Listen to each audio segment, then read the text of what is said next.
นี่ก็คือภาพบรรยากาศในสวนมันบ้านโคกศาสตร์ตำบลนาตาลได้สวนมันภูค่าป่าทองคำพาชมละอันนี้นานได้ปริมาณมื้อนี้ได้มาคอยให้ขอสวนได้นี่ภาพบรรยากาศในสวนละอันนี้ในสวนมันอยู่บ้านโคกศาสตร์ตำบลนาตาลสวนมันปลูกแล้วบริษัทหญ้าจักเทื่อได้อันนี้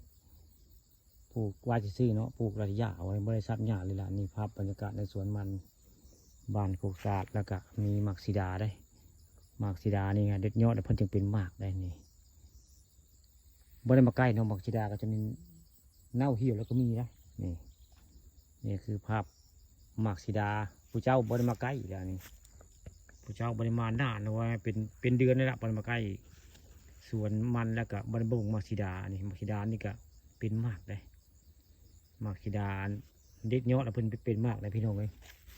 ใครจะให้หมากสีดาเป็นหมากก็อย่าลืมได้เด็ดยอดมันแล้วเพิ่นสิเป็นหมากถ้ามันน่าเป็นหมากคือเด็ดยอดเด้อหมากสีดาอันต้นมะม่วงนี่ก็ยังไม่ได้เป็นหมากได้มะม่วง3 ฤดูเดี๋ยวมะม่วงนี่ก็ได้ปลูกไว้บริเวณในสวนนี่ละสวนมัน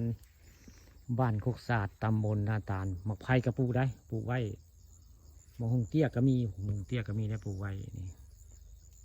มื้อนี้หลายมื้อได้บ่ได้มาใกล้มาทัดสวนมันไว้ง่ายสวนมันบ้านโคกศาสตร์ตำบลนาตาลมื้อนี้ได้ขี่รถมอเตอร์ไซค์คู่ใจ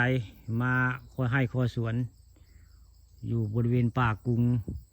บ้านโคกศาสตร์ตำบลนาตาลในหมองนี้ไก่ป่าหลายได้พี่น้องไก่ป่าหลายได้ชัดสาวาสิ่งหลายวงนี้กระจงกระเตก็มีครบได้ผู้ข้ามานี่ก็เพิ่งก็เล่นไว้ได้อันกระเตก็ได้อยู่บริเวณหมองนี้นี่คือภาพบริเวณเถียงได้เถียงหรือว่าเฮือนน้อยปลูกไว้เนาะนี่บริเวณสวนมันข้าวก็มีข้าวหอมข้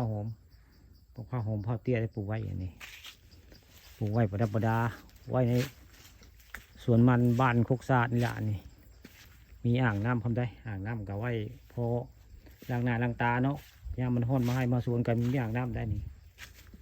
มีหัวจะไข่ได้ปลูกไว้หัวจะไข่ก็มีมะพร้าวข้าวหอมก็ครบได้ปลูกอ้อมเถียงนี่ภาพบริเวณสวนมันป่าทองคำพาชมแล้ววันนี้ได้มาให้คอยสวนมาขอให้คอยสวนเนี่ยวันนี้มาขอให้คอยเถียงเนาะนานแล้วไม่ได้มานี่แหละภาพบรรยากาศอยู่ในเถียงแล้วก็สวนมันบ้านโคกศาสตร์ตำบลนาตาลละเหิงเลี้ยวบริมาน้ำก็ใส่คักไทยน้ำนี่ก็คักน้ำนี่ก็ได้